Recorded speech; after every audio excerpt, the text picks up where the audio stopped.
Filling out an extensive application and then finally reaching the last part of creating a statement of purpose can be an overwhelming experience. Of course, writing a statement of purpose is not a piece of cake. However, once you're done with it, the key is to proofread it. Read it at least thrice, and every reading session should have a break in between. Make sure you don't negatively criticize your application and your statement of purpose, because then you will fall in a loop of constant correction. You will never find it to be perfect and to be ready. So critically analyze your statement of purpose and send it when you're sure it's ready. Take a deep breath, take breaks, and good luck. Personal statement or statement of purpose. 600 to 1000 words that will never come out perfect. It's quite simple. It's a narrative about who you are, where do you come from, why you are the way you are perhaps, what you're passionate about, why do those passions lead up to the choice of your university that you're writing this personal statement for, what do you expect out of this university, what can you give back to this university, and then where do you want to see yourself after you graduate. All these 7 points in 600 to 1000 words in a narrative, in a story about yourself.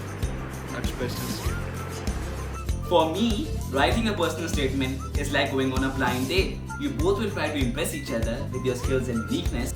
In the same way, the person who's reading your statement doesn't know you, so you just need to keep him hooked on to it enough so that he reads it again and chooses you. So a personal statement is basically where you show the admissions committee that you would be a good fit not only for the university but also for the program that you've chosen. It's also a good place to showcase all of the skill sets that you have acquired through your experiences or the extracurriculars that you might have participated in. So for example, if you've done a lot of model UN, that would be a good place to point out how you might have learned diplomacy and have acquired leadership skills. And that's it. Good luck. Start your personal statement with a remarkable opening. Use creative language and avoid the use of quotes and cliches in your personal statement. Wisely plan the whole structure, do proper paragraphing, avoid pretense and overdoing jokes. Don't brag too much about your achievements. Be subtle, humble and imaginative. Write concisely and end it on a confident and positive note. Implement the necklace approach, that is, you should link the beginning of the statement to the end. Every concise and perfect paragraph has 3 things in it: a point, an example, and an explanation.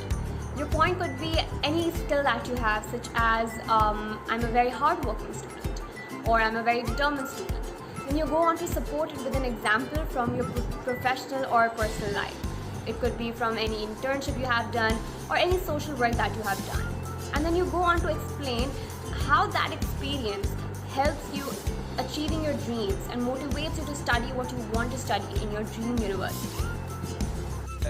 Statement of purpose serves as a writing piece in which you can clearly express yourself and your goals for the future, and you can tell about your extracurricular activities and your skills to help you achieve those goals in the future. In a university application, you can clearly state the program or the field you want to pursue and the reason behind that.